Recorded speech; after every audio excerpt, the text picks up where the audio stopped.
Okay, so call this meeting to order at 7:01 on Tuesday, February 15th.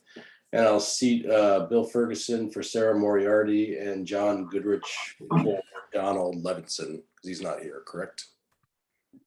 Correct. All right. Todd, if you want to read the call. Hang on, I got to read my. Oh, yeah. Your thing first. Yeah. Yeah. Actually, I got to share screen and get this set up here.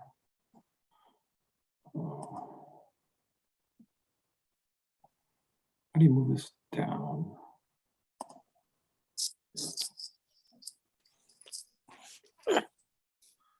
Bear with me 1 second.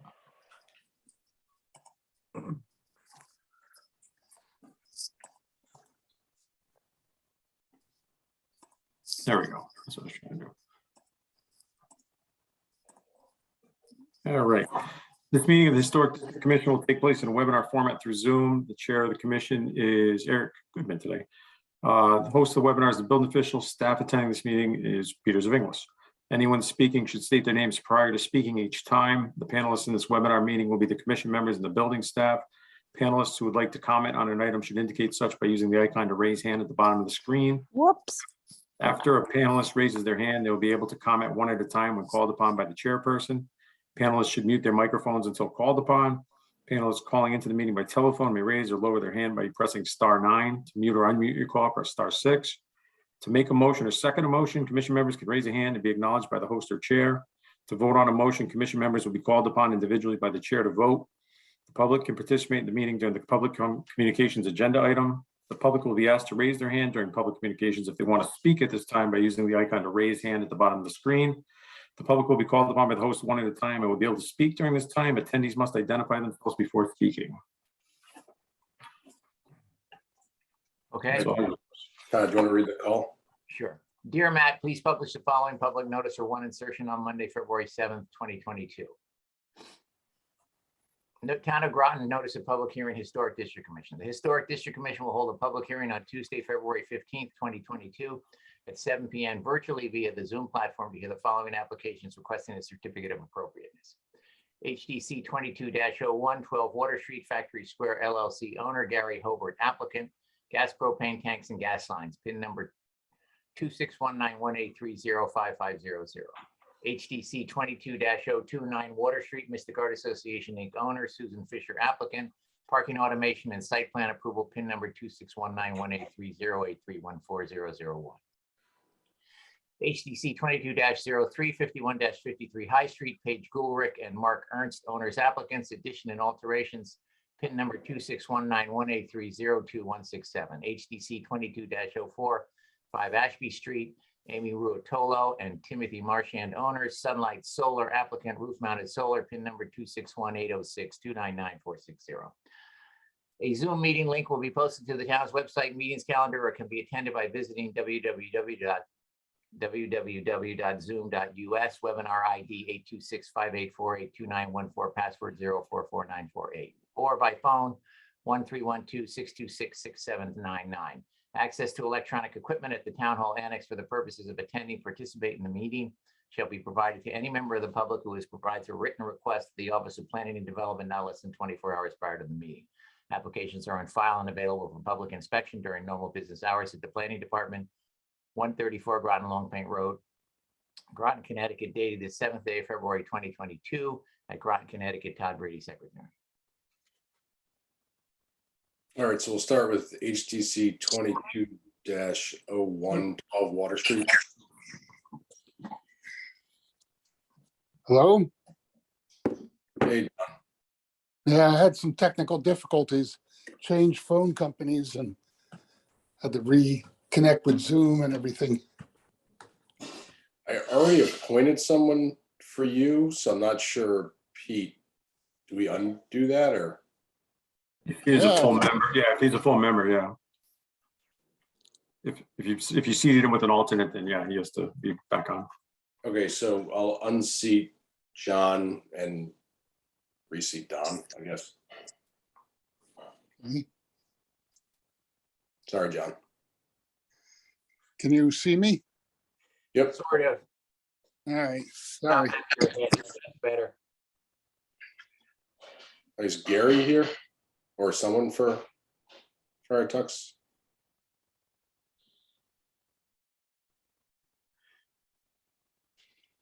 If anyone is out there, they should raise their hand. Let's see.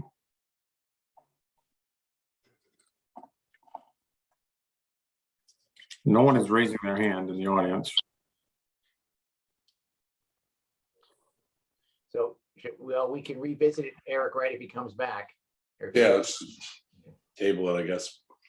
All right, so moving on, HDC 22-029 Water Street, Mystic Art Association. Susan or Rodolfo? Yep, I'm here. Is Greg Fettis here? Yeah, I see him. Yeah, I'm here, Greg Fettis with Fettis Engineering. Get started. If I can share my screen, or if you guys want to do it, that's fine also. If it's the same packet that was submitted, then you can share screen as long as it's the same packet that you submitted.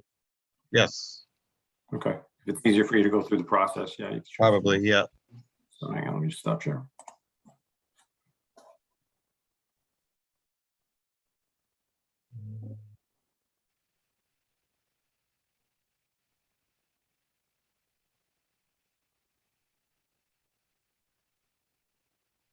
And before you get going, Greg, I have to recuse myself from this, so Eric, you'll have to appoint John, I guess. John, you're back on in place of Todd.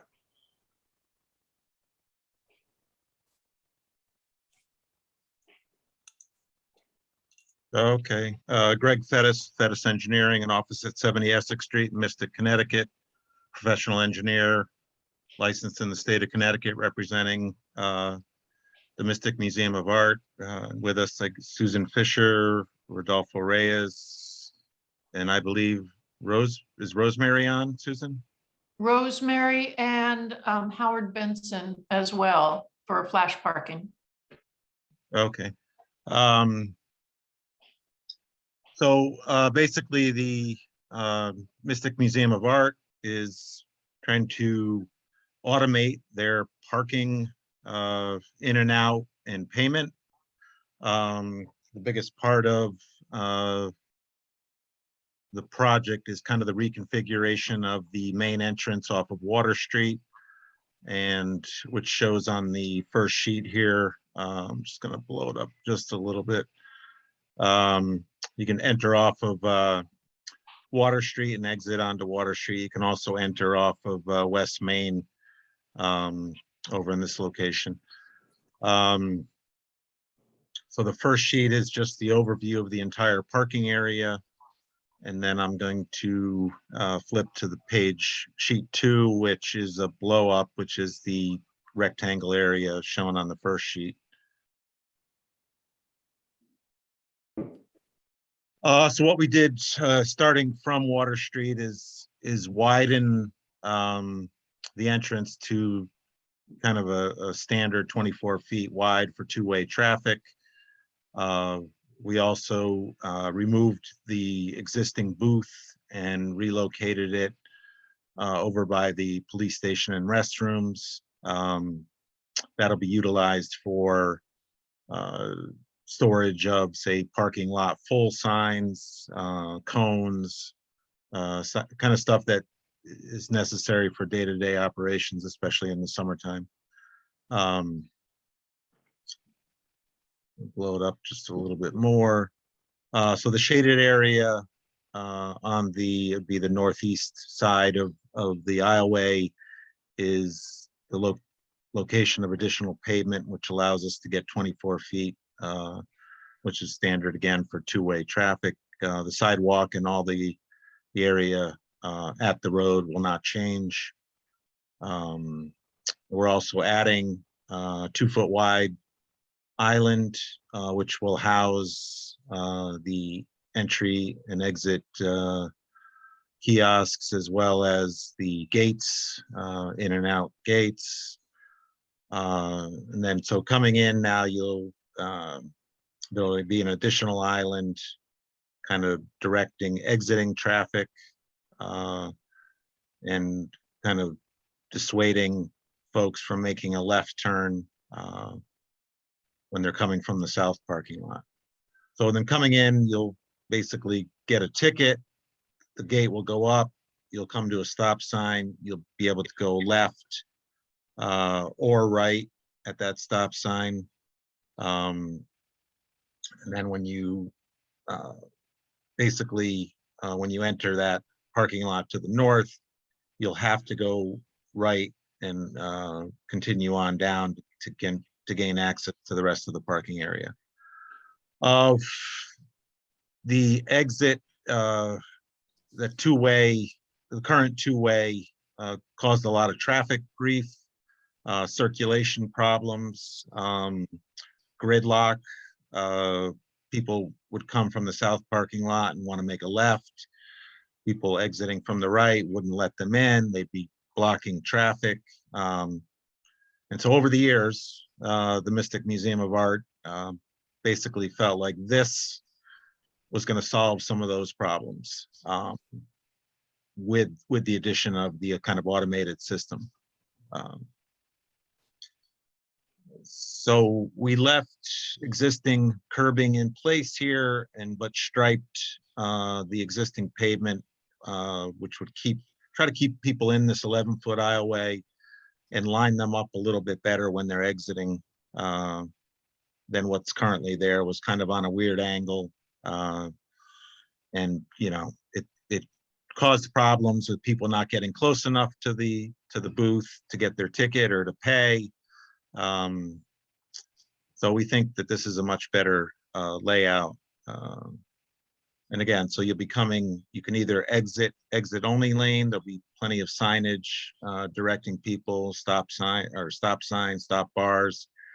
So the right lane will be for exit only. The left lane will be for continuing on to the south parking lot and or making a left turn to circulate back around into the northern parking lot.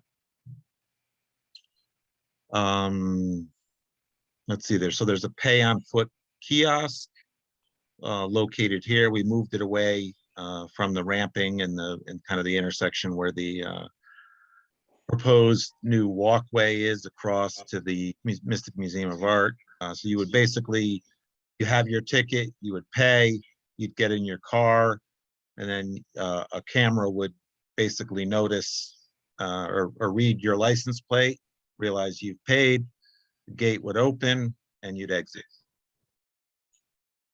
So I think I covered everything there.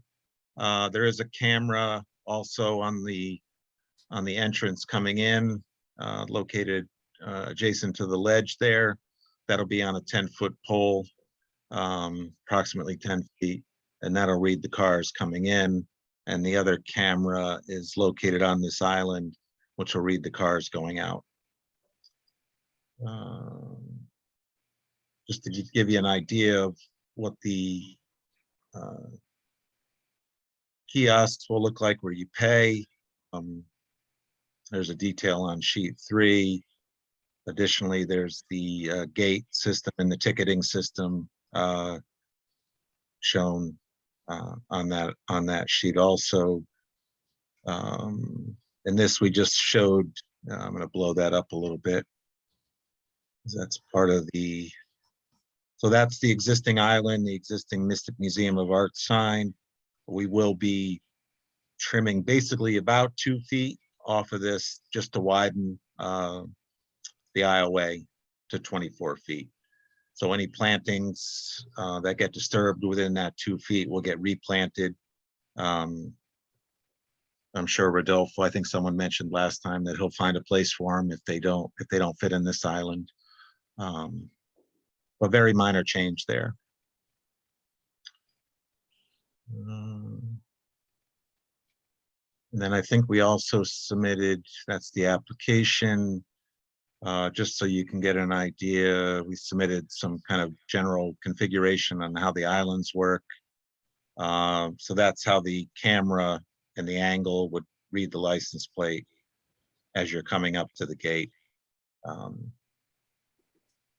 And then the camera looks something like that. This is a building mounted camera, but ours would be on a pole. But, you know, very small and just a camera. So I think that is pretty much it. If there's any questions, I guess we can answer them. We have kind of all the experts here.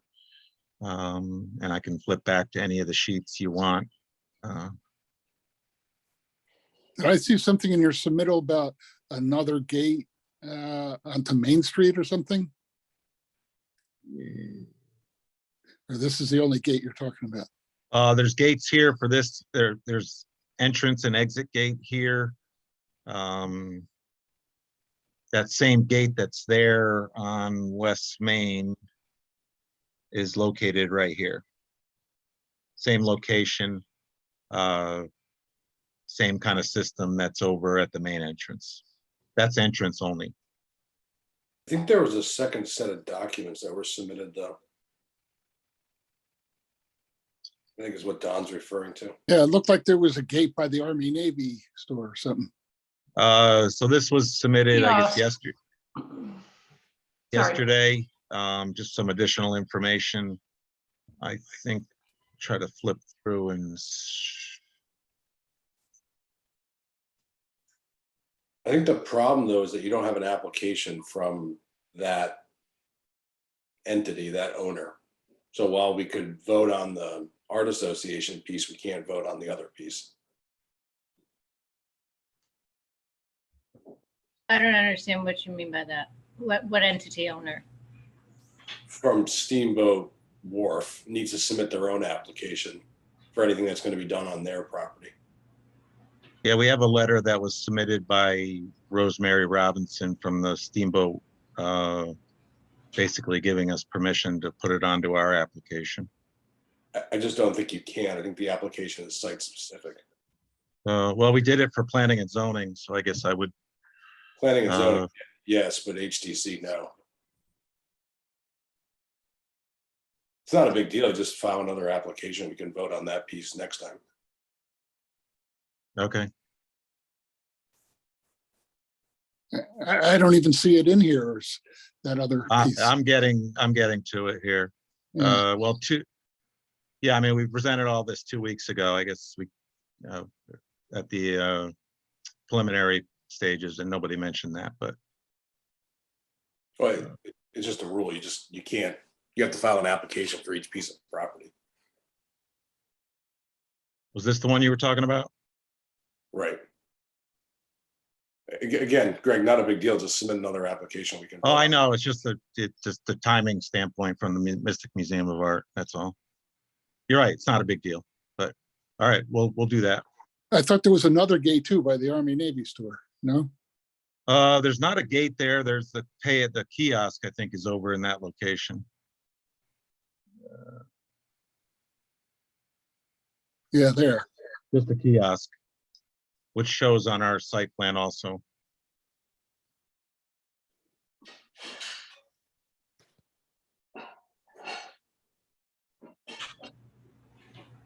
So I would just take the stuff relevant to their property, submit it with a separate application, get it on next or 2 weeks agenda, and then vote on that separately. Okay. Greg, what's the material and look of the pole you're going to be using? I didn't see that.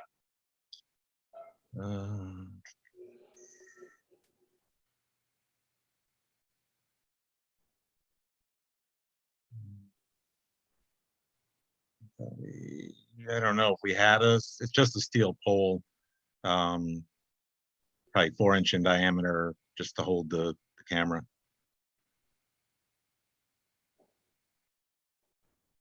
I don't know if it shows up in here.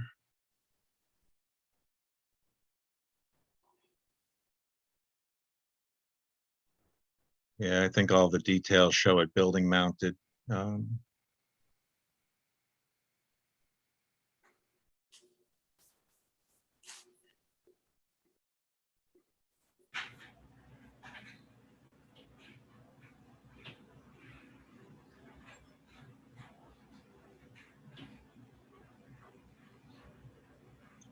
Yeah, I don't think we have a detail of the pole, but it would be just a simple, very unobtrusive steel pole to support the camera at 10 feet tall. Does that need to be listed in your submission, your materials? Well, I think I don't know if we specified I think we specified a 10-foot pole. We didn't specify that it was steel. I think it does need to be specified. I'd like it to be anyhow.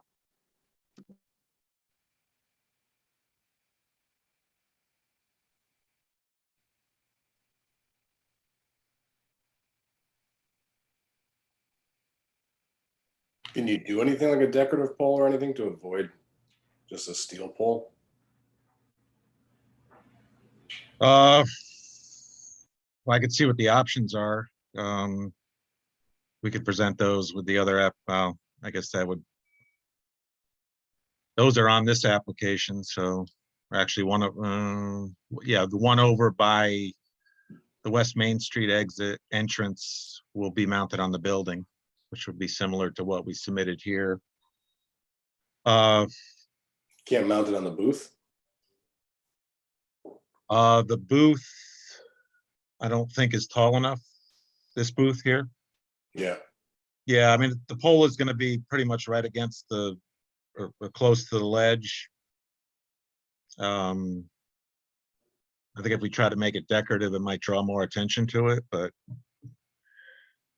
Yeah, but don't you have a second pole on the exit? There's a pole, yeah, there's one pole here. And then the other pole is located right here. I mean, I'm with Eric. I'd like to see that one be more decorative if that's possible. I think it's going to be visible. Yeah, we could put something on, I guess I'd have to look at it. I'm not sure, you know, it's a relatively, you know, it's not like a light pole, which is thicker, but we could do something on top of it. I can see what the options are. I don't know what. The question, is there lights that light up the license plate for the cameras, or does the camera just take a picture? I'll leave that to one of the experts that's on board with us. I don't think there's lights on the camera. Yeah, I'm thinking No, like there at are an no- airport, you know, when you pull up to an airport, it lights up the back of the car. Howard, Hi, I'm this trying is to Howard raise my Benson. hand. You can just speak. Yeah, you just speak. Susan, you can just speak. Okay, what I heard was that we were supposed to indicate with the icon to raise our hand. Sorry. We have with us Howard Benson, who is with Flash Parking, who can answer the question about your spec, the questions you have on the specs for the equipment. So I think it's useful to recognize him at this point. Hello, my name is Howard Benson. I'm the regional director for Flash Parking. With the LPR license plate recognition cameras, the lighting is coming from the lighting that is surrounding the booth. There's no lights on the actual cameras, and the cameras do have infrared on it, so it works during the evening as well. And part of what the spacing is on those cameras, because you have one on the island and one further back. I heard the question that you might want to put it onto the booth. There are distance requirements that we are following to read those plates. So that would make it a pretty difficult to start mounting it further back. You compromise how the system would work by moving it beyond its limitations. I think Typically- the pole's fine as long as we can at least get some details on the pole. Very good. Typically, it's been on an aluminum alloy pole with a T crossbar along the top.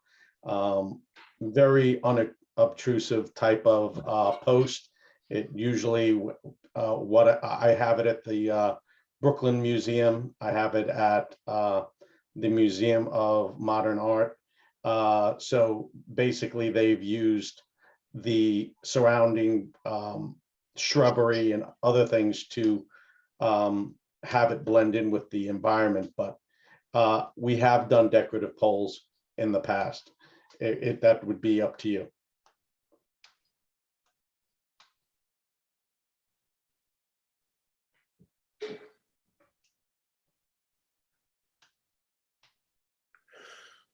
So John and Don, what?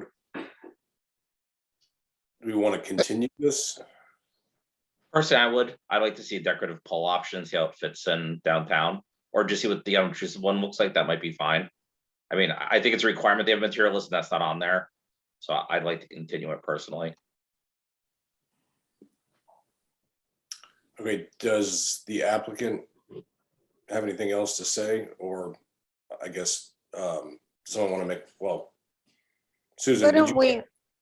Couldn't we approve it subject to approval at our next meeting of what that pole looks like? It sounds like a pretty simple pole. I agree, but I also agree with John's point, which is it's not in there. So if we're gonna, if it's Okay. gonna be conditional upon the poll next meeting, why not just approve it next meeting? I mean, personally, I don't have any issues with anything besides seeing what the poll looks like. I could go either way. I don't care if we just take Bonnie's position or John's, doesn't matter to me either way. I think the cleanest thing is to have them come back with the other application, do it all at once. I do have a post if you want to see it. And we ran into this issue before. We can't take things after the publishing. I mean, and also it's slightly like incomplete without a list of materials from that perspective. So I think do there it. are, I mean, there's pretty decent details on the second application or the second set of documents and the details on the first. I just didn't see the poll thing.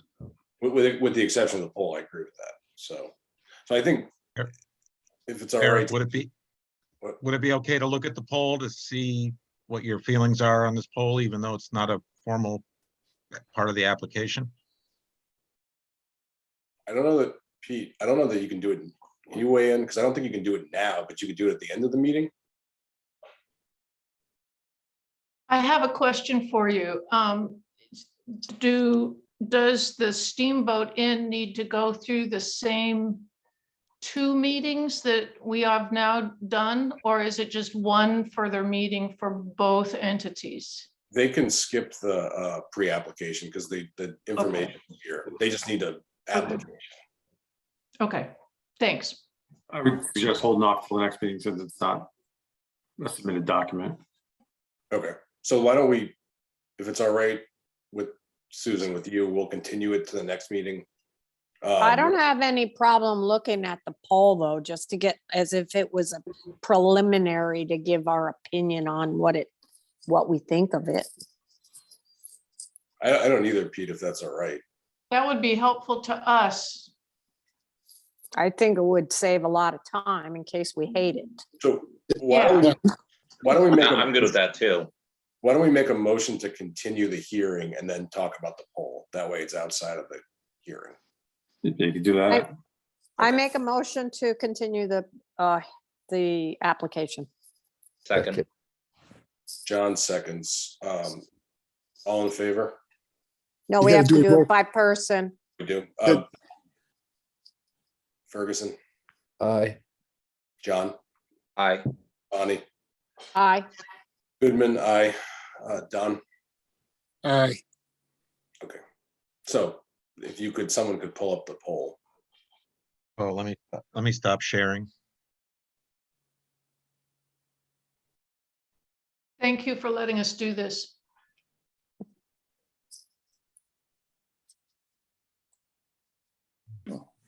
Howard, are you with us still? Yes, I am. There you are. Okay.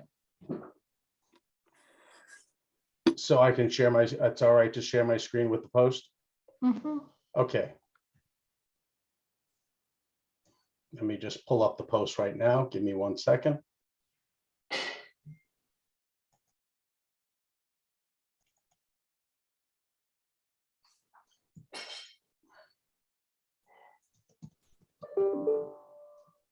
And it'll be up in just one moment.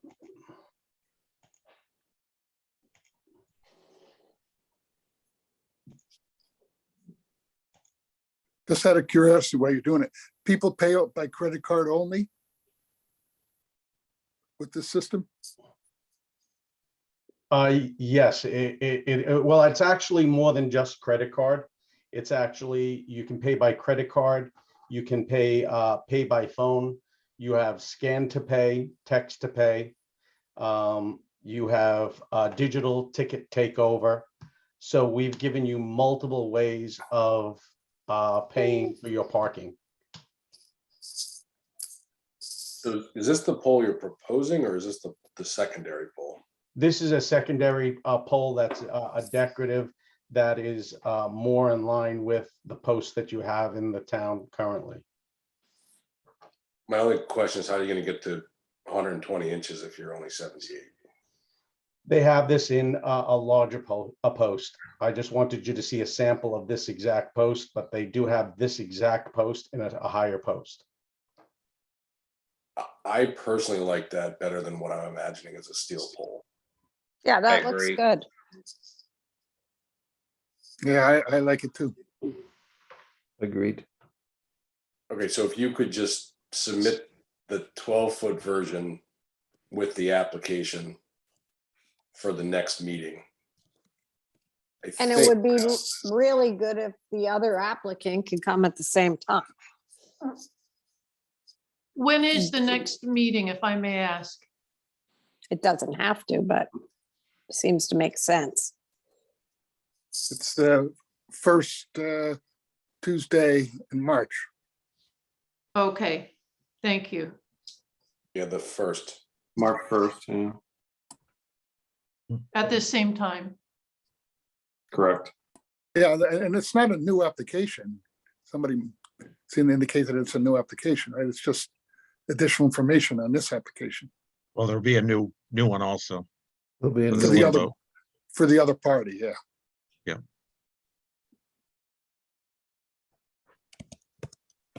Okay, so we'll submit the poll and submit another application for Steamboat and come back all at once on March 1st. Sounds good. Thank you. Thank you. everybody. All right, moving on to HDC 2203 51-53 High Street.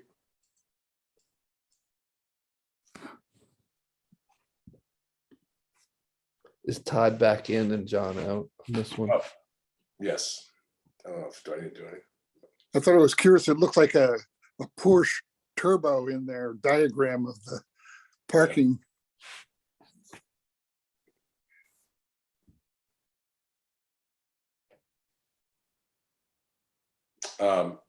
Is anyone here from 50? Yes. Yes. Can you hear us? We can. Okay. Shall we, is it okay to zoom in and go to the presentation now? Sure. Okay. So, You have to introduce yourself, Ms. Goldberg. okay, so I am Paige Goulrick. I'm sitting here with my husband, Mark Ernst. We are new homeowners in Mystic. We happen to both be architects, and we are happy to have bought a house at 51 High Street, which is the corner of High and New London. And on that particular site, whoops, sorry, getting used to this screen. So that site is in an R7 zone. Right now, it's a very exposed site at a four-corner intersection where there are stop signs. I'm trying to just travel here. Okay. There are 4 stop signs at the intersection here. And this is where New London drops down right into town. Where you come down here, you're sort of at the Oyster Club down here. And we would like to do just a few things. The house has had a great deal of deterred maintenance. It's in somewhat bad shape on the exterior. It has no sheathing and there's moisture that's come through the facade. And we want to replace the clapboard siding with new stained cedar clapboard siding. So it will look quite similar to the existing house. And we would like to make some minor window and door changes. We'd like to relocate the driveway. Right now, the driveway, the cars come right up to what feels like the front of the house here. The house is a little bit unusual in that the street, High Street, is actually coplanar with the east facade of the house, which is here to the right. And so the house feels very exposed, and there's a lot of impact from the traffic and the parking here. So we'd like to buffer that a little bit with some green vegetation planting along here and hide a little bit of the parking from the house and soften it a little bit. There are typically 5 cars out here. And then we're shifting the driveway away and softening and planting some trees to make it more garden-like in front of the house. And one of the elements we're proposing is a stone wall along the perimeter to protect the house and buffer it a little bit from traffic. So I think the next thing to do is to show you, this is the historic photos of the house. It originally, this is looking from the south, and you can see where the facade was right on the street, and there was a fence originally that went right around the property line. And there was a barn similar in scale to what we're proposing. You see it off to the right in this photo taken from the north, from over where the river, the historic district building is. And we're going to rotate the barn from what it was before in order to hide a little bit more of the parking. This is taken from farther south, this old view here. And if you look at the site now, there are very few trees. We have 1 tree on the property here and a few over on the side. And shifting the driveway away and hiding a little bit of the parking will go a long way to sort of soften this. So one of the aspects is recladding the house. As I mentioned, there's a lot of deferred maintenance. We've got a lot of water damage in the house here where the clapboard, you can see right out to the street in certain areas. So we would like to just clean that up. And we really love the massing. We feel that we are caretakers of this house. It will long outlive us, and we have a lot of respect for it. We think it's a beautiful form. And then this sheet shows the 4 facades. The house is unusual in that it has 5 entry doors. It was originally a simple gable form. There was an addition put on to the north not long after the house was built in 1809. And there are 5 entry doors, and we'd like to take one of those away and make the facade a little bit nicer with a little bit more symmetry with a secondary window. Sorry, I keep refreshing the sheet by mistake. Oh, sorry, I'm doing it again. Okay, in the lower left photo, we'd like to add 1 window where we're taking out the door, and we'd like to add 1 window on the upper floor where the facade is sort of blank. And those windows will be single glazed with a very small muntin to match the existing ones that are only 5/8 wide. And then on the rear of the house that faces a part of the site that isn't seen from the road, we would like to put in 4 double hung windows and a door where there are 2 double hung windows and a door right now. I know that's not, someone was not thrilled with that because it's not in keeping with the historic, but it is concealed from the road. And then the next pairing is just to show the massing of this garage we'd like to propose. It's a 3-car garage or a 2-car with a shop where we'll do some, work on some hobbies and things. And it has a cut through on it so that it's sort of more open to the landscape. We don't plan on driving through that. We plan on having a potting shed and doing some things outdoors where we pass through that. And the top left is the house as it is now, and then the same view with the garage and a little porch. And then the left bottom one is the house as it is now and with the garage shown. And then the next sheet is showing all of the exterior elevations before and after. The top left is the house from the south. The one just below it is the house from the south with the garage behind it. The top right is the house as seen from High Street. And then the garage and the one below it occurs just north of it. This is a post and beam structure that we have found a company up in Hebron, Connecticut that does a beautiful, I hope I'm pronouncing that correctly, that does a beautiful job of this building that's appropriate for this era and this style, I think. The house will have the cedar clapboard siding that will be stained. I realize I've spelled clapboard incorrectly over here. And the barn will have a simpler plank siding, and that's something we noted in the historic district. It's nice to have a hierarchy between the two forms in the guidelines. We noticed that. The drawing over here is the way the building is viewed from the west right now. And this will be the garage north of that, and that area we're having a little porch and the new windows. And then the last group here is the building viewed from the north with the facade seen from the north. And the garage will be something like this. This is a building that was done by the building that will do our garage. And this is just a photo montage showing the drive-through in a similar form. This is not our exact building, but it's very similar scale. And the garage doors have a sort of a beam across them. The windows will be single pane, true divided windows. They will occur as shown in my elevations. This is just a, and as they are in these elevations produced by the building manufacturer. This is the board siding. It's 8 and 10 inch plank that is somewhat random, shifting back from one side to another. And then this is the low stone wall, which will appear to be a dry laid wall, but it's actually got a little mortar inside holding it together, very low, sort of seat height at 18 or 20 inches. And that is really the only item I believe I haven't mentioned is that we would like to put solar panels on the south facing facade, which will be pretty well concealed from the road. And the south facing facade of the garage, we would not propose that they be on the historic structure at all. So the solar panels you'd have to come back for with its own set of drawings. So I think I would just do that when you're ready to do that. Okay, We spoke to them today, and that's a work in progress. So. Okay, absolutely. So with regard to the garage, is the sketch to the right of the photograph, does that accurately describe the fenestration and the garage door locations?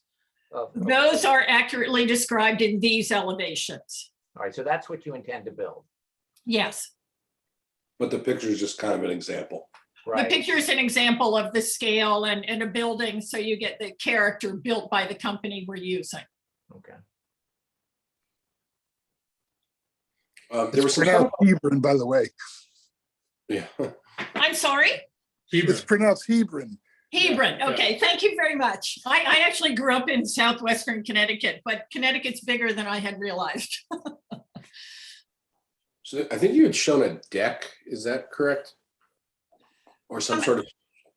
We've got a little sort of porch entryway. It's only 24 inches high, and it is an access between the two buildings. No, go down one page, Pete. You mean go up one page, or? I think actually you're not controlling it. Sorry, I think Pete is. Okay, I was, perhaps I should not be, I'm sorry. Oh, are you? Or I Peter? was scrolling through, but I can let go. I don't know who would like to control it. I've been controlling it, yeah. All right, Pete, go down to those three-dimensional views, like on the 4th page. One more. One more, sorry. Right in there. See that gray area that connects? We're not seeing it. It's not on our screen, which is why I thought I was controlling it. We're saying something entirely different than what you're saying.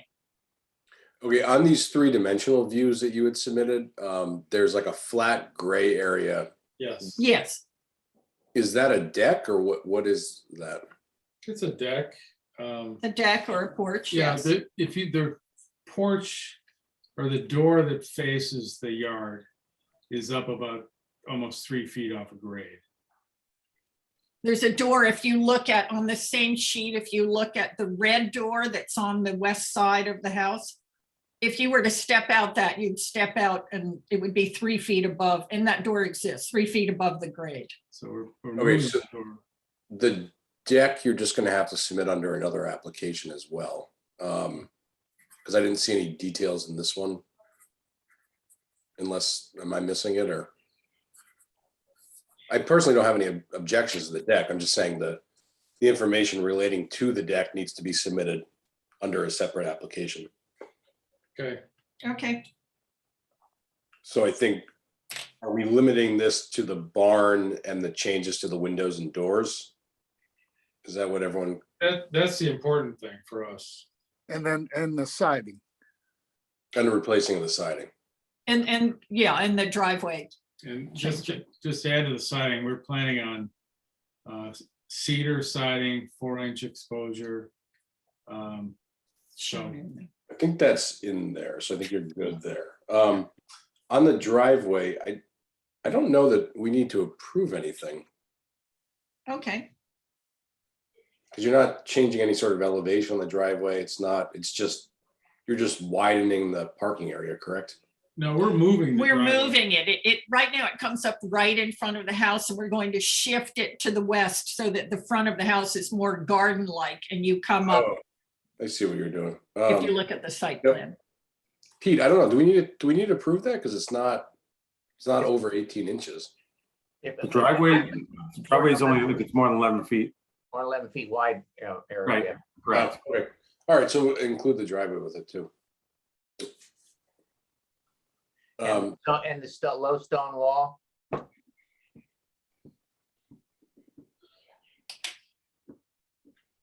It would be nice to include the stone wall if that's possible. We showed the, You show the location of the stone wall in the drawing, right?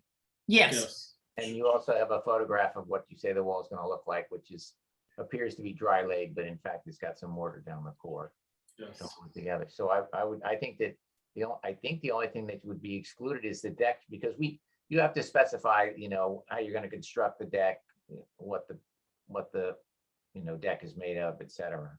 okay, so we should submit the deck and the solar panels as separate applications. Yeah, you can combine those two things if you want to. Okay, Those are both down the road a little bit. yes.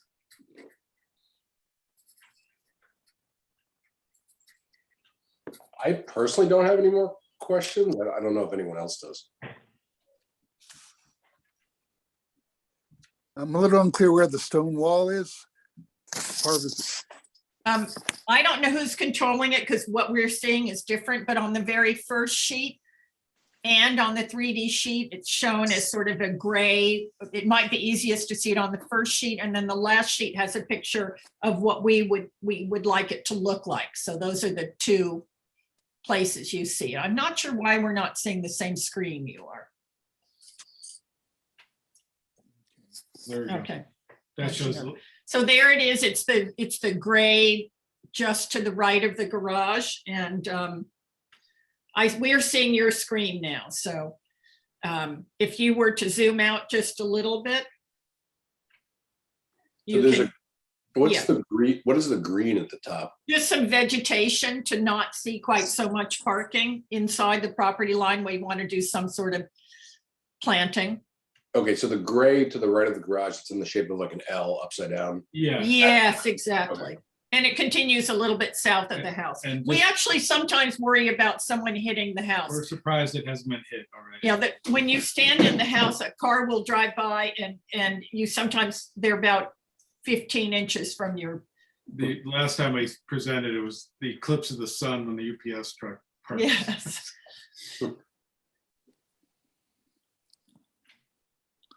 Okay, And I see that. Yeah, and then the last image of all of these has the picture of the type of stone wall. And we think it will probably be made out of local stone.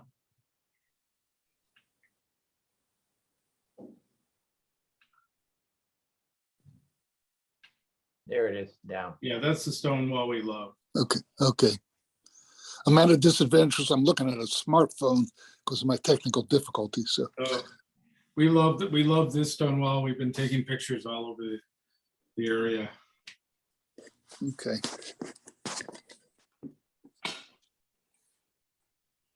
I'm good, Eric. Okay, Is that- so I guess we'll just ask if anyone in the public has anything to say for the application. If anyone has anything in the public to say against the application. All right, then HTC 22-03 is closed.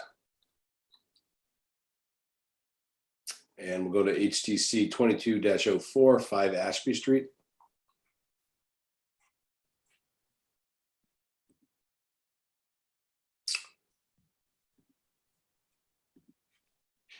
Quiet bunch. Anyone here from 5 Ashby? Hi there. My name is Christine. My boss, Kate, is also should be on. I think she's going to be doing the talking. But do you need me to share my screen for the documents? Or will you be doing it? As long as it's the same submittal, you can share them, that's fine. Okay, yeah, it's the same stuff.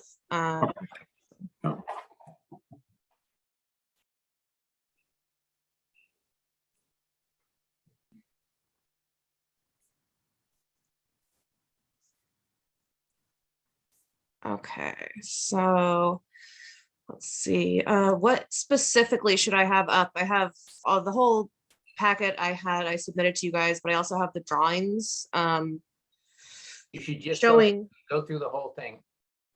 Go through everything Okay. you submitted. Okay, sorry, apparently you can't hear my counterpart there. So I've never done this before. She was the one that was supposed to be talking, so I apologize. Okay, so I am a representative of Sunlight Solar, the company that is going to be installing rooftop solar panels on 5 Ashby Street. And let's see. I'm sorry to interrupt. Oh, Can you hear me now? Yes. Oh, great. I'm so sorry. Unfortunately, because of the time, I had to be on phone only. I have it pretty much in memory, so I think I'll be okay as long as, Chrissy can sort of guide me along as to what you're looking at. I definitely can reference it. I do apologize. So I'm not sure what you have up now, but we're looking at panels on the very much southward side of this roof, also the east dormer. They are visible clearly from Ashbury Street. It's a very steep roof, almost a 50-degree pitch. The only other equipment that would be visible would be right next to the utility meter, and that would be simply a knife switch disconnect, approximately 6 by 10 inches or so. So beyond that, I think Chrissy can continue to present, and any questions I can jump in. Yes. Okay, so let's see. I have all of the pictures of the property up here. This is where the panels will be located on this side. Let's see, to move this. That's the view from above. That's where the panels will be located here and there. Like she said, it will be visible from the street. And the only other visible change that we'll be making is the disconnect, which will be, I believe, right here next to the meter. So let's see.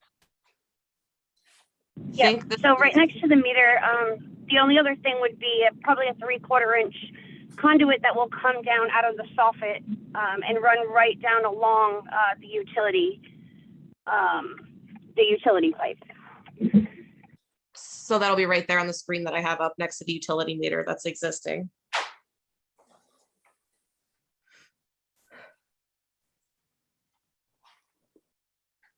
I'm not sure if you have any other questions. I apologize. Like I said, this is my first time doing this. I can go back to the drawings for you. Thank you. So this is the example of where the disconnect will be. And then on the first page, we have the proposed panels. You can see from above. I don't know if you need a material list. That was, I submitted with the drawings, but it's pretty lengthy. So I'm not sure if you even need that, or I can flip to that if need be. The important thing is that it's there. Yes, yes, it is here. I'm sorry. No, we can hear you. Yep. Let's see, we'll go to the material list. This is, the panels that we're using are Solaria 400-watt panels. There's gonna be 15 of them, split between those two roofs, both visible from the street. Let's see, the AC disconnect right here. And like she said, the conduit rail will be the only other thing visible. The panels are all black as well, so they're not silver framed. The blue panels, so it's all black. It's somewhat of a it's somewhat of a conformed array. You know, it is going around that dormer and steps down a little bit, so it's not perfectly square, but they're certainly not, you know, all over the place. And I do have the a picture of the panels up right now as well, so you can see those and how they're gonna look.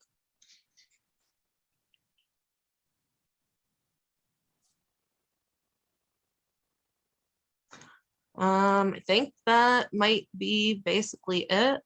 Let's go to the package I submitted. We have the structural certification for the roof. Let's see.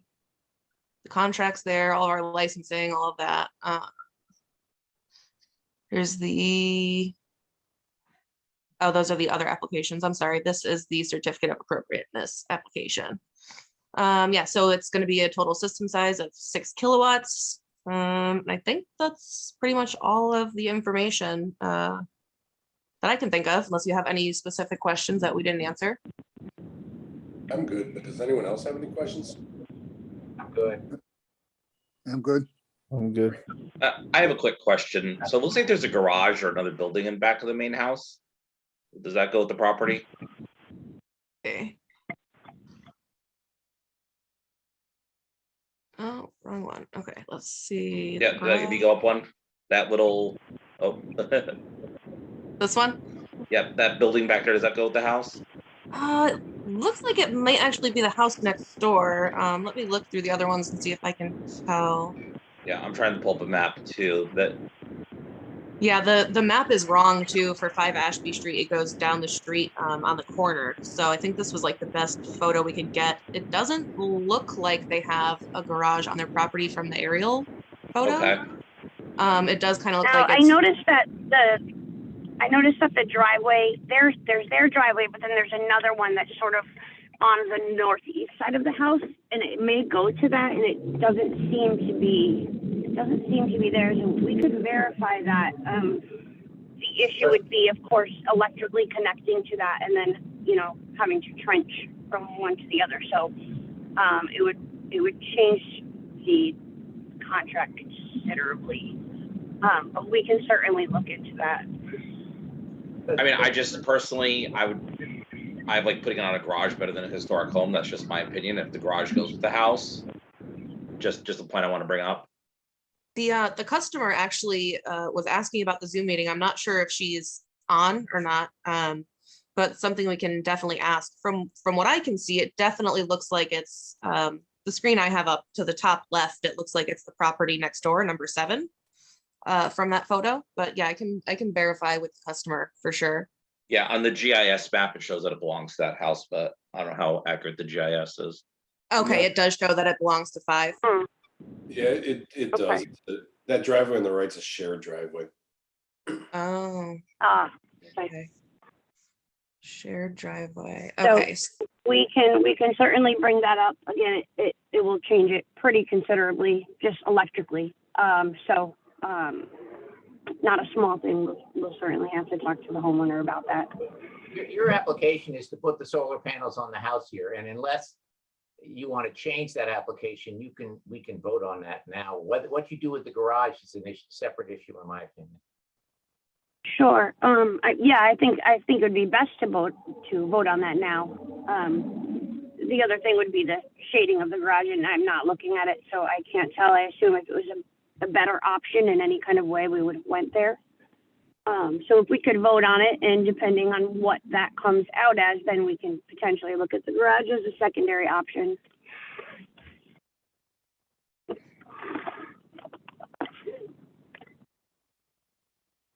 right, if no one has anything else, I'll see, does anyone in the audience have anything to say in support of the application? Anyone, anything against the application? All right, HDC. Sorry, what is it? 22-04 is closed. Thank you. Again, I apologize for the clumsiness. I sort of ran out of time tonight. I certainly didn't want to be driving for this, but thank you. No problem. All right, so I guess we'll close the public portion and move on to consideration. Unless, did Gary ever join or anyone from No. Paratugs? So I guess I didn't see him in the crowd, no. Anybody raising a hand or anything to speak on their behalf? should we continue it? Oh, wait a minute, now we got a hand come up. Here we go. Ted Brown raised his hand. Yes, hi, I'm Ted Brown with the Peter L. Brown Company. I would like to talk about 18 New London Road. Would that be okay? Not now, we'll get to that. We're just doing public hearings at this point. Okay, so I'll have an opportunity later? Yep. Thank you. Do we have to do a motion to continue Gary's then? We do? Yes. Yep. Yes, I'll make the motion to continue it. I'll second it. So all in favor, Goodman, aye. Don? Aye. John? Oh, no, sorry, you're out now. Bonnie, Aye. Todd, Aye. and Bill. Aye. All right, motion's approved. All right, so And consideration, so this will be continued until when? That's not yours. not yours. Oh, okay, I apologize.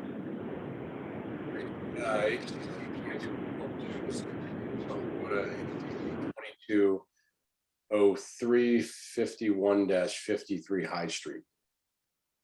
And just to be specific, this is for the siding, the barn, the stone wall, and the window and door changes.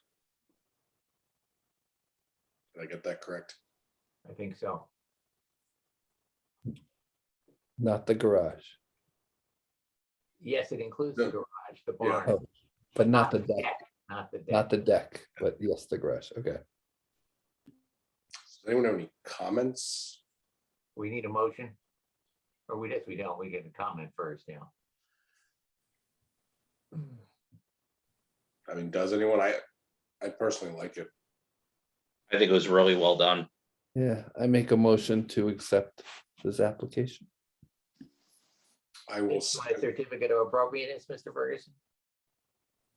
Is what you meant to say? Yes. Yeah, okay, good. I'll second that motion. You took the words out of my mouth, Todd. All right, all in favor, Eric Goodman, aye. Levinson, Aye. Nault, Aye. Brady, Aye. Ferguson. Aye. Motion is approved. HTC 22-04, 5 Ashby, this is the solar panels. Any comments? I make a motion to approve. I second.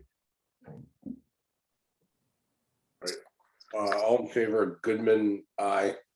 Levinson, Aye. Nault, Aye.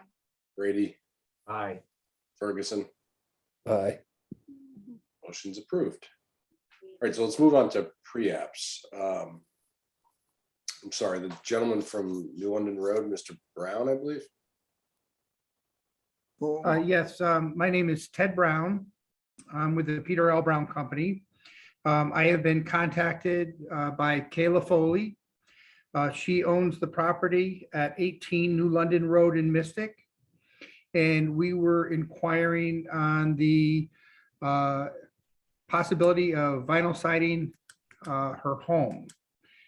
She has said that there's some of the neighbors do have vinyl siding in the historic district, and her home is It has some repairs that it needs.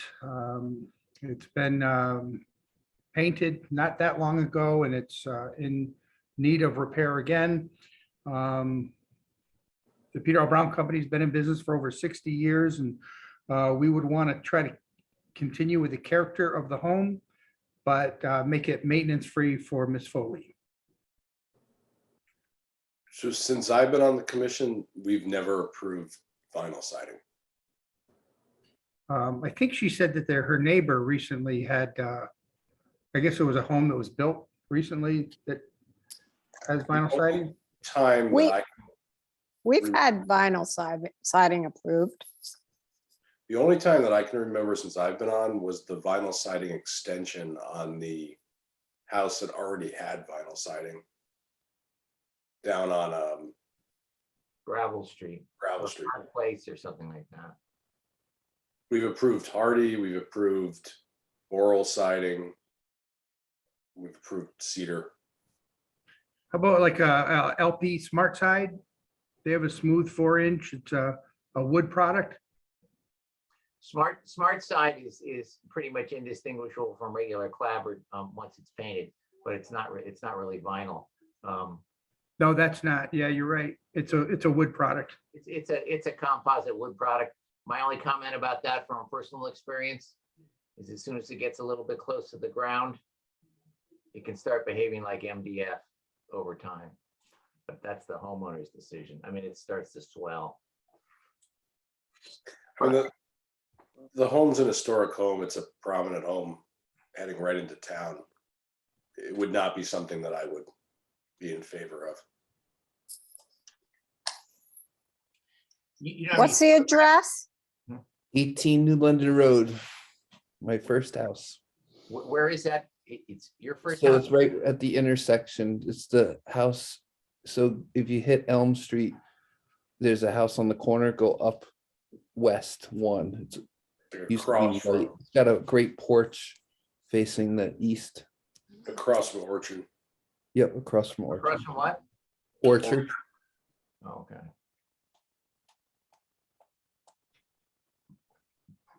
I mean, does it have a pretty elaborate porch is what you're saying, Bill?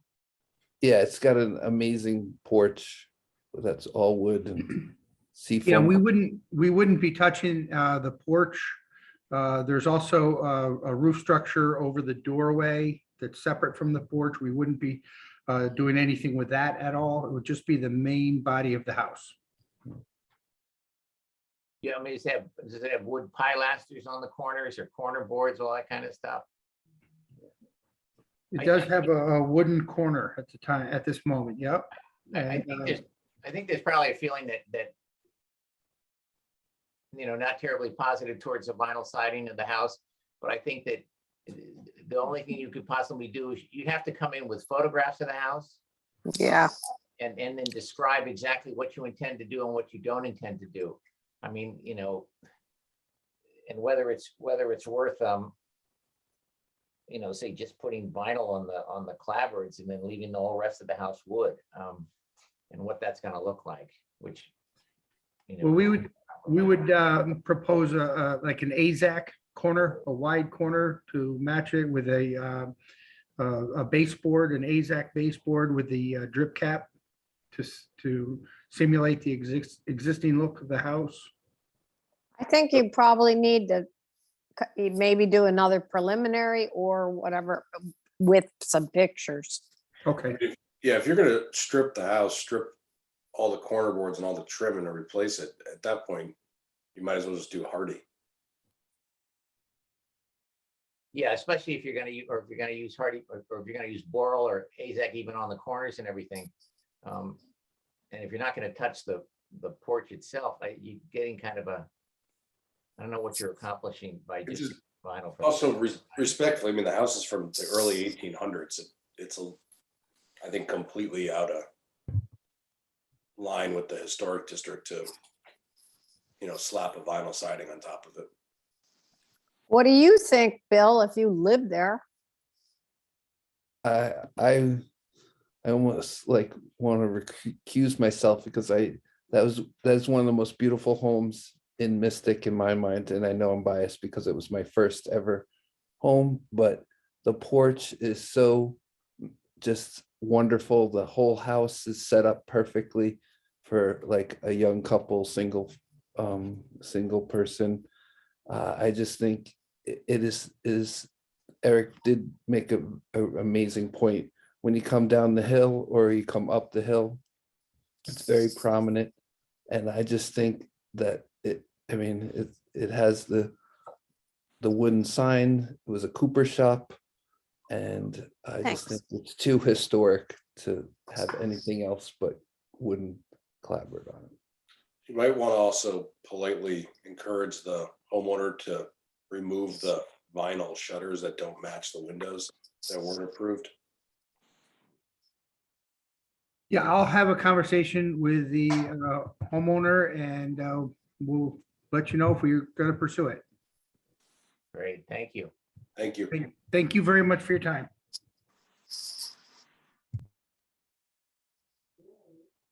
Anyone else for pre-applications? I don't see any other hands up. I guess we'll move on to public communications. Well, what did we do with the museum? Do we need a motion to continue that, or what are we doing with that? We already did it. Oh, okay. All right, wake up, Levinson. All right, good.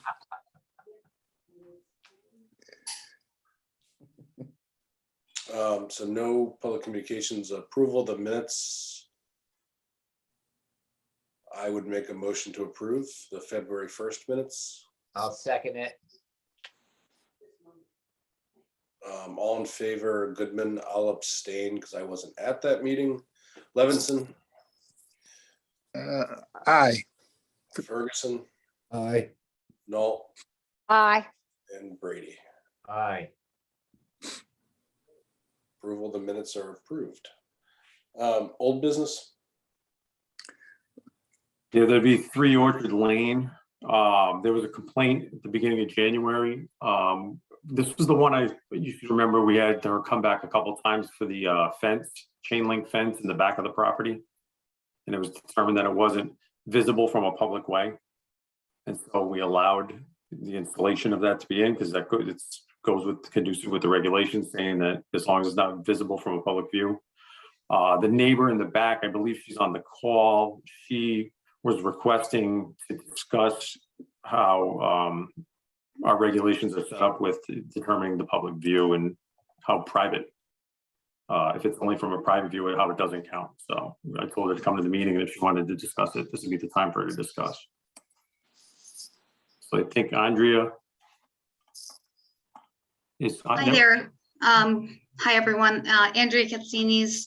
I was promoted to a panelist, so I missed some of the introductory, what you were saying leading up to this. So yes, it's about 3 Orchard Lane. I don't know how to share my screen. I will do my best. I'm at 17 New London Road, which is, I think in the application process, there was a little bit of a schematic and GIS where my house is. So I am across from that other house that had the pre-application that wants the siding. Crossing a little bit down the street, it's a blue Victorian with a yellow fence, or it will be yellow once I power wash it in the spring. So if someone can guide me a little bit, share screen right at the bottom, got it. So you're when you turn on Noank Road, you're right there on the right.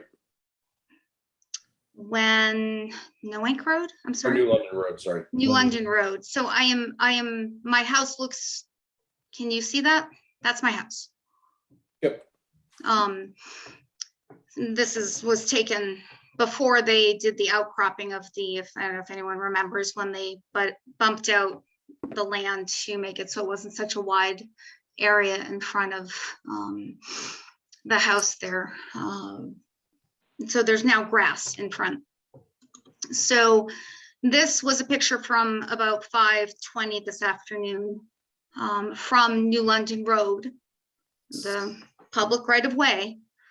And you can very prominently see the chain link fence in the back. So I wasn't at the house for a few weeks. And over the Christmas holiday, I went down between Thanksgiving and Christmas. I was not there. I was out of town, and I came back and this was up. And I understand that this was approved last June or July. The application was made in June. It was approved in July. And I guess I'm trying to understand how we got here. Because it seems, well, I guess I'd like to understand a little bit how we got here, because it doesn't seem that the view from the public right of way of New London Road was considered, or I'd like to understand if it was. Because the fence is shielded on Orchard Lane, but that's not the only place it's impacts.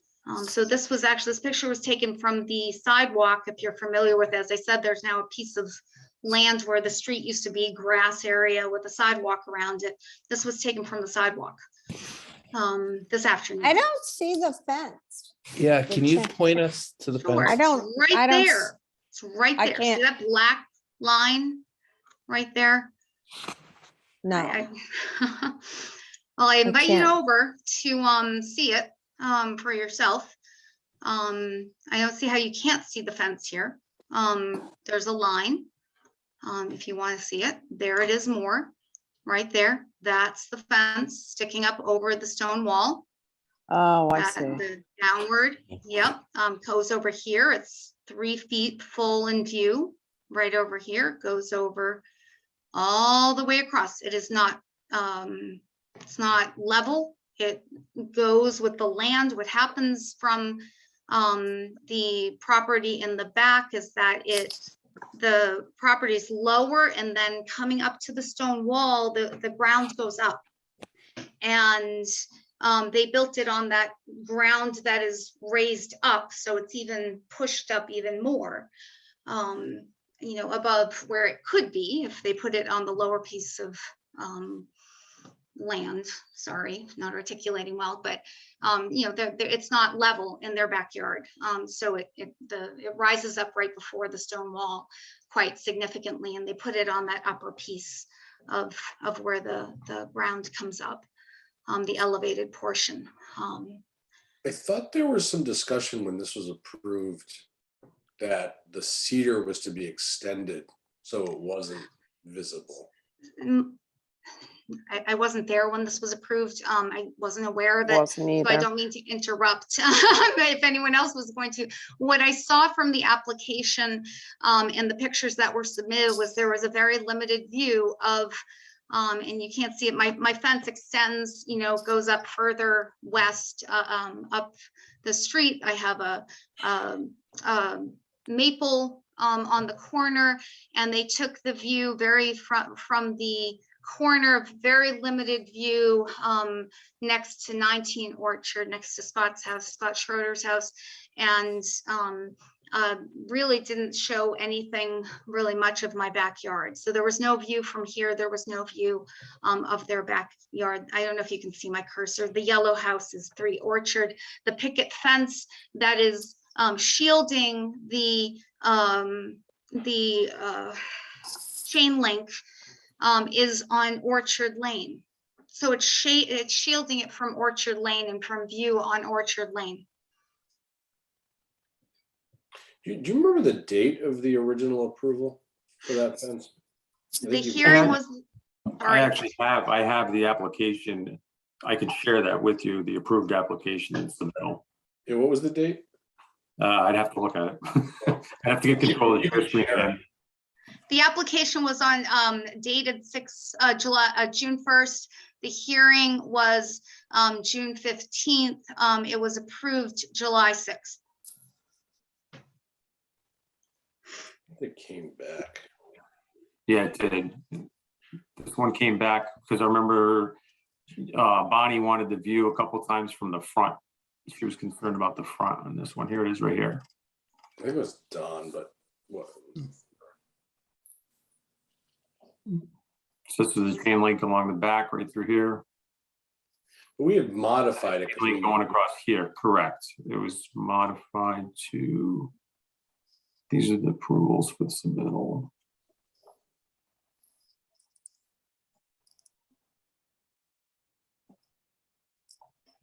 So if you go up there, I'm sorry. Right there is the only view of my house, my yard. David, I'm on a phone call. Okay, David, I'm on a phone call. I'm sorry. 13-year-old, go. Thank you. Sorry. The little fence, the yellow fence, that's the only portion in my Japanese maple. That's the only portion of my yard that's visible here. So where Or- that yellow fence is That's now where my where the, fence. No, Is that- no, that's the front of my property. The chain link fence is at the back of my property. Along the back portion. The yellow, did you see the yellow house is in that picture, is 3 Orchard Lane.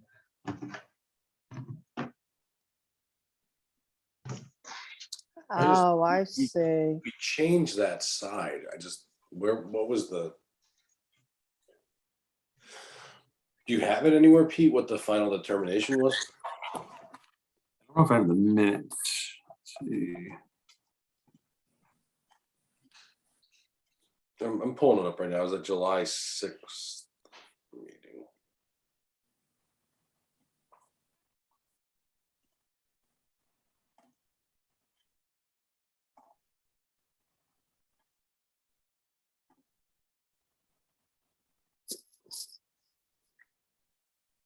I'm not remembering this.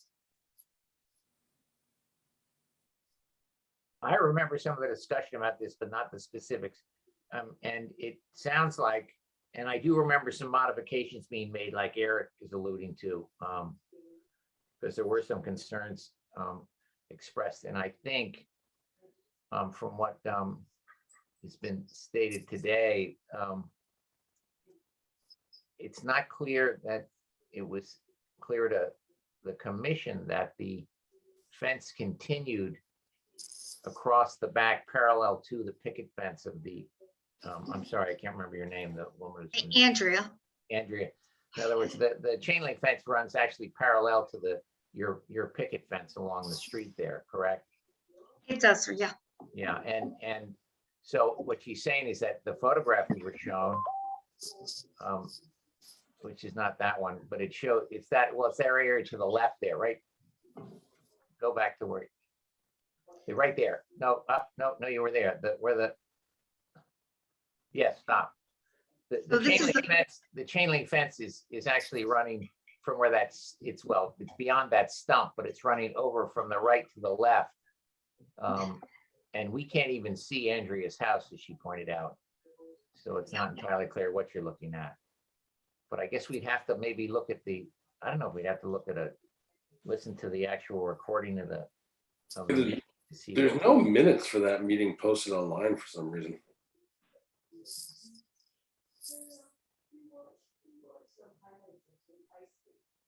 That'd be more of a Linda question. She's not in today. Yeah. All right, well, I think at this point, I don't think we can resolve this. Maybe we should just continue our discussion, but get some more backup information as to exactly what happened at the meeting or what was or wasn't approved. Unless someone has another idea. No, I agree. I remember the conversation of not seeing the chain link. Yeah. I think what would be good is maybe we'll get the minutes of the meeting out to all the members so they can try and revisit it for the next meeting. And that way you guys can have a fresher remembrance of it. I mean, You do I'm have sorry. a valid concern. There is a valid concern. Yeah, and we don't have a transcript of the meeting, but obviously we could listen to the meeting. Just to be clear though, your concern is it being visible from the right of way? It's not about being visible from your house. It's the visibility from the right of way impacts my property. It's unsightly from the right of way. I mean, it's not consistent with the area. I mean, aside from spots, as you can see on the screen, has, grandfathered in, metal fence there in front of his house. Yeah, my concern is the visibility from the right of way. And you can actually see if the pictures, I apologize, it was taken kind of close to sunset this evening. You can actually see from the right of way, and that's again well removed from where my fence is. Those were taken up on it's a good 15 feet, 20 feet up on the sidewalk. You can actually see the fence on the other side of their property as well, that enclosed the other side of the property. And you can see that from the right of way. So their property was enclosed by the chain link fence in the back.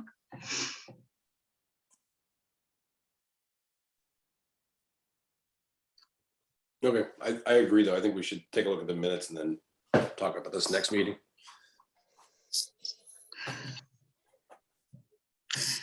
Thank you for your consideration. I appreciate it. Thank you for bringing this to our attention. Have a good night. You too. Another old business thing. Did you ever re-vote on the brewery with me recusing myself? No, Do we want to do that, or do we want to wait for Sarah to be back? I think we should wait for Sarah. Okay. I will properly recuse myself. And just for Peter, what happened to the one that was really complicated? The whole tearing down and No, rebuilding? they didn't come back yet. No, they didn't come back yet. They still, it's a big meeting through that one.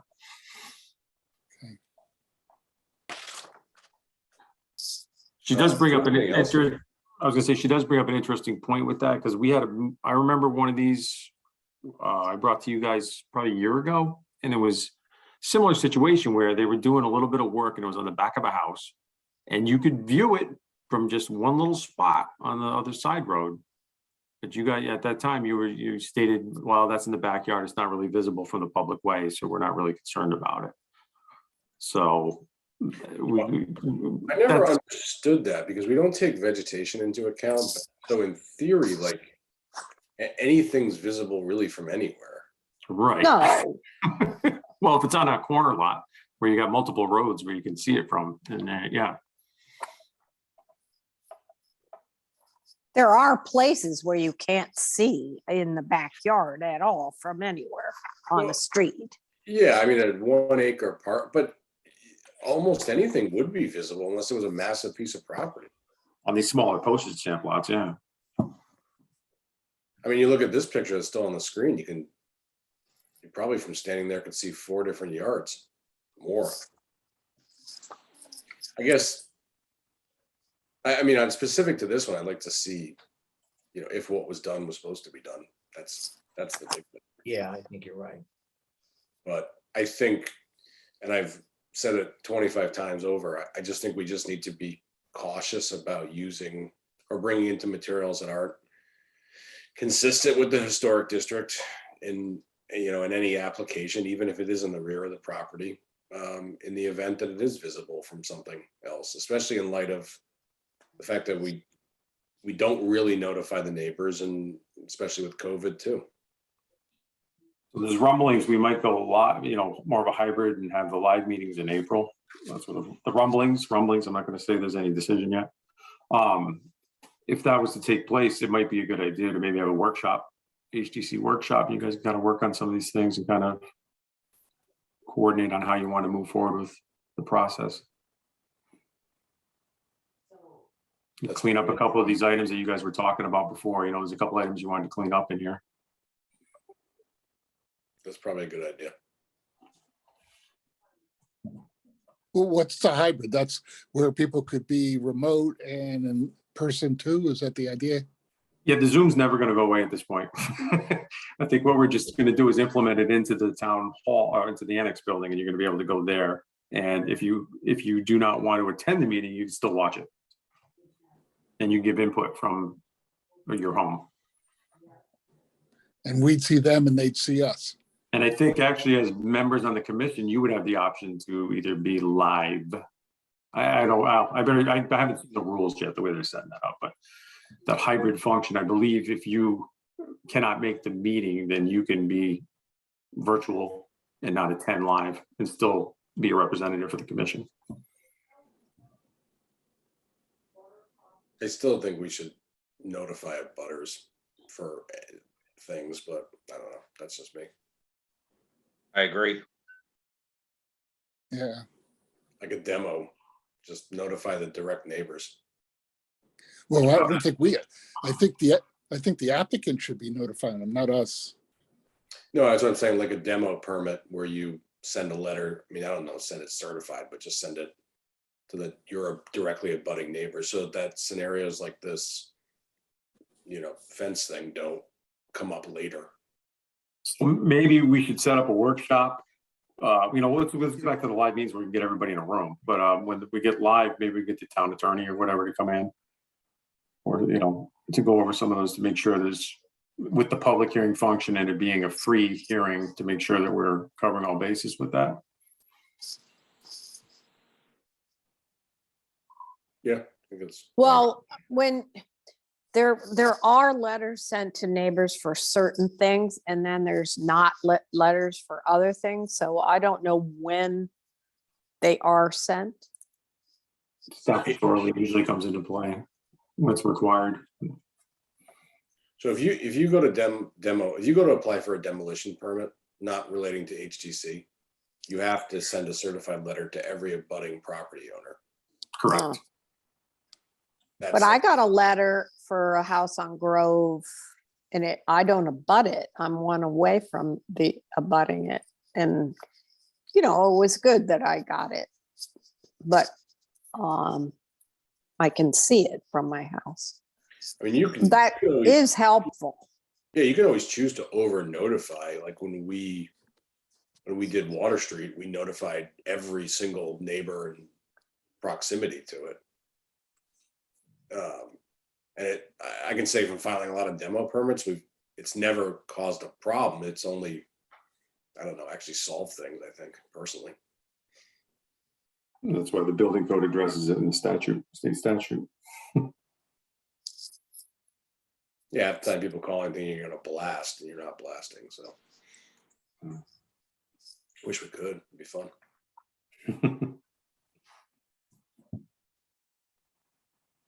All right. Let's see. I think that was New business? We got a new business? We still have to vote on members, but I guess let's wait for Sarah on that one. I guess one of the questions on solar stuff, I mean, we've never really, I don't think we've ever denied it. Is there like a way to like fast track it? Because she was very nice, but she was getting into all the details relating to the system, and I don't know that it matters. I think they went by the mindset of just give more information than is necessary. And you're not having to come back for anything you're missing. Yeah. There's another thing you talk about at the workshop. If you wanted to come up with a template form and reduce criteria for what's needed for a solar, we can bring something forward at that point. There's a lot of these items. I mean, you get together in a special meeting, prior to, if a lot of times the workshops take place an hour before the actual meeting on the dates of the meeting. So come in at like 6, maybe set it up for like 6 to 7 would be the commission getting together to have a workshop to go over the current historic district guidelines and what they would like to do moving forward with it. Yeah, another issue is those compressors for the AC heating units that are outside that are just pretty uniform. It's just a slab with a compressor or condenser or whatever the term is for them. Yeah, I think things like that, we should know the location, but I mean, like I pushed back on Cody that one time because he didn't have the details on the condenser, but why, I mean, a condenser is a condenser. I kind of agree. There's a handful of those items that we just, in today's day, we don't really get into. So maybe a suggestion would be for the commission members to kind of jot down different things that they have concerns with. Now we can have a Festivus meeting and everyone can air out their grievances. That works. All right, well, I make a motion to adjourn. adjourned. Adjourned. Thank you, everyone. Thank you. Night, Good y'all. Thank you, Eric. All are in Good favor of job, Mike. adjournment? So we got 100% on the adjournment. Okay. Yep.